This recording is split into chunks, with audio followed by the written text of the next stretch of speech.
आपल्या Shailesh नर्सरीला national horticulture बोर्डाकडून 3 पैकी 2 star rating प्राप्त आहे। तसेच नर्सरी ही महाराष्ट्र शासन मान्यता प्राप्त आहे। त्यामुळे विविध फळबाग योजनेअंतर्गत शैलेश नर्सरीमधून खरेदी केलेल्या रोपावरती शासकीय अनुदान ही मिळू शकते। नमस्कार, जय निसर्ग मित्रांनो, आपलं सर्वांचं शैलेश नर्सरीच्या YouTube चॅनलवरती पुन्हा एकदा सहर्ष स्वागत आहे। आपण सध्या शैलेश नर्सरी मलकापूर या ठिकाणी कोल्हापूर जिल्ह्यातील शाहूवाडी तालुक्यामध्ये मलकापूर या गावामध्ये आपली ही नर्सरी आहे। 35 एकर मध्ये नर्सरी विस्तारित असून महाराष्ट्र शासन मान्यता प्राप्त नर्सरी आहे। हे आपण बघत आहात, हा ग्रीन डॉर्फ जातीचा नारळ आहे, बुटक्या जातीचा नारळ। हे रोप बघायला गेलं तर 4 ते 4.5 वर्षाचं हे रोप आहे। हे 25 इंच बाय 25 इंचच्या बॅग मध्ये आहे। जवळ आसपास 150 किलोची ही बॅग आहे। ह्याचा बुंदा देखील आपण पाहू शकत आहे कशा पद्धतीने हा वाढलेला आहे। 2 हातात पकडून सुद्धा हा बुंदा पूर्णपणे मावत नाहीये। हा असा नारळ जवळ आसपास याला 1 ते 1.5 वर्षामध्ये फळधारणा होणार आहे। हा पाहू शकता, याची हाईट देखील आपण पाहू शकताय, जवळ आसपास 8 ते 10 फुटापर्यंत याची हाईट आहे। अशा पद्धतीने आपल्या नर्सरीमध्ये सर्व फळझाडं 1 ते 5 वर्षापर्यंत मिळतात। हा 4 ते 4.5 वर्षाचा नारळ आहे। याच्यापेक्षाही मोठा नारळ आपल्याकडे मिळतो। हा बुटक्या जातीचा नारळ आहे। तसंच उंच जाणारा नारळ देखील आपल्या नर्सरीमध्ये अवेलेबल आहे। हा ग्रीन डॉर्फ जातीचा आहे। आपल्याकडे बुटक्या जातीमध्ये ऑरेंज डॉर्फ देखील मिळतो व उंच जाणारा बानवली नारळ देखील मिळतो।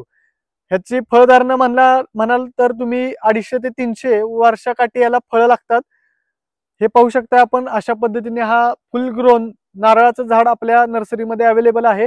क्वांटिटी देखील आपण पाहू शकता। हा रोडला डिस्प्लेसाठी लावलेला पूर्णपणे नारळ हा प्लॉट मध्ये देखील आपल्याकडे आहे। प्लॉट मध्ये पूर्ण प्लॉट भरून नारळ आहे। क्वांटिटी आपल्याकडे भरपूर आहे।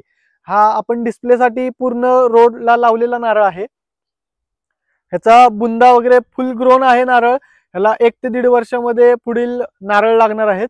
ह्याचं हे जे खोड आहे हे जवळ आसपास जमिनीपासून 2 ते 3 फुटावरती आल्यापासून याला नारळ लागायला सुरुवात होते। तशाच पद्धतीत आपल्या खूप साऱ्या मित्रांचं म्हणणं असतं की हा मोठा नारळ लावला किंवा मोठी अन्य कुठलीही झाडं लावली तर ती जगत नाहीत। ती आम्ही सांगितलेल्या पद्धतीने लावली तर 100% ती झाडं जगतात। आपल्याला यातला 40 वर्षाचा अनुभव आहे। नर्सरी 1983 सालापासून या क्षेत्रामध्ये काम करत आहे।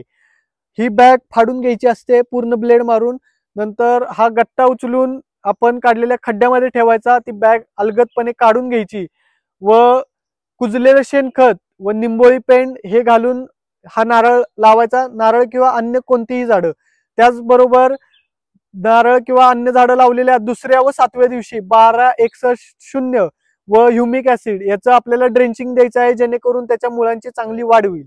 अशाच प्रकारे वेगवेगळी माहिती घेण्यासाठी, वेगवेगळी झाडं पाहण्यासाठी आमच्या चॅनलला सबस्क्राईब केलं नसेल तर लगेच जाऊन सबस्क्राईब करा। व्हिडिओ आवडला असेल तर लाईक करा व कमेंटमध्ये सांगा व्हिडिओ कसा वाटला। धन्यवाद।